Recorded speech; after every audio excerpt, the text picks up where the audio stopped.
Pemirsa, masih bersama kami di Presisi Utama. Polda Jawa Barat berhasil mengungkap kasus pembunuhan berencana yang menyita perhatian publik di Paoman, Indramayu. Dalam peristiwa ini, 5 orang termasuk anak-anak menjadi korban kejahatan sadis yang dilakukan 2 orang tersangka. Polda Jawa Barat berhasil mengungkap kasus pembunuhan berencana yang terjadi di Paoman, Indramayu. Pengungkapan kasus ini diumumkan dalam konferensi pers pada Selasa 9 September 2025. Kasus ini bermula dari rasa kesal tersangka R terhadap korban BA yang menolak mengembalikan uang sewa mobil senilai Rp750.000. Terbebani berdendam, tersangka R merencanakan pembunuhan dan melibatkan tersangka P dengan janji imbalan 100 juta. Pada malam 29 Agustus 2025, kedua pelaku melaksanakan aksinya di rumah korban. Dengan pipa besi, tersangka R memukul korban hingga tewas. Sementara tersangka P menghabisi anak korban dengan cara menenggelamkan di bak mandi.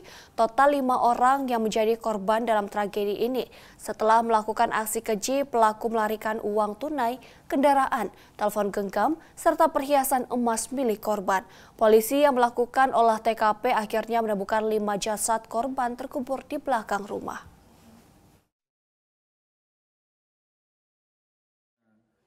Motif para pelaku ini menghabisi seluruhnya atau hanya orang tertentu. Dari hasil pemeriksaan memang yang bersangkutan pelaku baru menargetkan korban inisial B awalnya itu karena dia sudah mempersiapkan berada di belakang rumah, dia membawa ke belakang rumah pada pagi dini hari jam 1 itu. Kemudian karena situasi saat ini juga kami masih mendalami kenapa mereka langsung masuk kembali ke rumah. Di sana ada mertua, kemudian ada anak-anaknya dan istrinya. Akhirnya mereka menghabisi semuanya termasuk dengan balita yang masih umur 7 bulan, 8 bulan, demikian. Jadi masih berbagai kemungkinan motif ini, tapi kami masih dalami, demikian. Ya, tapi yang pasti pembunuhan berencana itu sudah ada ya kepada si korban orang tuanya tadi. Ya, silakan, Kang. Satu lagi nanti itu ya, Metro. Ya. Bang, dari. Pemirsa, Presiden Prabowo Subianto memimpin rapat terbatas di Istana Merdeka Jakarta pada Selasa 9 September 2025. Rapat ini membahas langkah-langkah akselerasi program pemerintah untuk mendorong pertumbuhan ekonomi nasional. Presiden Prabowo Subianto memimpin rapat terbatas di Istana Merdeka Jakarta pada Selasa 9 September 2025. Bersama sejumlah menteri termasuk Menteri Keuangan Purbaya Yudi Sadewa. Pertemuan ini membahas langkah akselerasi untuk mendorong pertumbuhan ekonomi nasional. Pembahasan fokus pada percepatan implementasi program pemerintah agar dampaknya cepat dirasakan masyarakat. Pak Presiden dengan tim tadi beberapa menteri sudah setuju Pak untuk menciptakan langkah-langkah supaya program pembangunannya cepat dan sistem finansialnya tidak ketat seperti sekarang, katanya bisa tumbuh lebih cepat.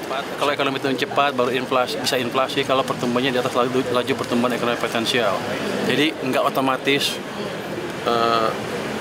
defisit APBN menyebabkan inflasi atau belanja menyebabkan inflasi, tidak otomatis. Jadi kita lihat sisi yang lain. Jadi potensi ekonomi seperti apa, kapasitas ekonomi untuk menciptakan pertumbuhan seperti apa. Kalau di atas itu terlalu tinggi, baru ada yang disebut demand pull inflation. Kebijakan-kebijakan yang ada sekarang itu kelihatannya belum terlalu lancar diselenggarakan, dan tadi rapat menentukan atau memutuskan untuk mempercepat semuanya. Itu dulu yang pertama. Jadi harusnya ekonomi akan tumbuh lebih cepat. Menko Purbaya menegaskan pemerintah berkomitmen untuk menjaga defisit fiskal tetap sesuai dengan undang-undang, yaitu maksimal 3%. Purbaya juga menekankan pentingnya sinergi antara kebijakan fiskal dan moneter. Pemerintah telah berdiskusi dengan Bank Indonesia agar kebijakan tidak mengganggu likuiditas sistem perbankan. Langkah-langkah akselerasi yang ditempuh pemerintah diharapkan mendorong pertumbuhan ekonomi yang berkelanjutan dan memberikan manfaat langsung bagi masyarakat. Dari Jakarta, Biro Pers Sekretariat Presiden Polri TV. Pemirsa, dalam rangka memperingati Maulid Nabi Muhammad Sallallahu Alaihi Wasallam, Polda Sulawesi Tenggara menggelar doa bersama di Masjid Al-Amin, Polda Sulawesi Tenggara pada Rabu pagi. Kegiatan ini dihadiri oleh Kapolda Sulawesi Tenggara Irjen Pol Didik Agung Wijanarko beserta sejumlah pejabat utama Polda Sulawesi Tenggara serta pengurus Bayangkari dan sejumlah instansi terkait lainnya. Doa bersama diawali dengan pembacaan ayat Al-Quran, lalu dilanjutkan dengan tausiah yang disampaikan oleh Ustadz Muhammad Syukri Syamsuddin. Kapolda Sulawesi Tenggara Irjen Pol Didik Agung mengatakan melalui momentum Maulid Nabi Muhammad Sallallahu Alaihi Wasallam ini diharapkan seluruh personel Polda Sultra dan masyarakat dapat memperkuat keimanan, mempererat persaudaraan serta menebarkan nilai-nilai kebaikan untuk menjaga Sulawesi Tenggara tetap aman, damai, tertib, dan kondusif.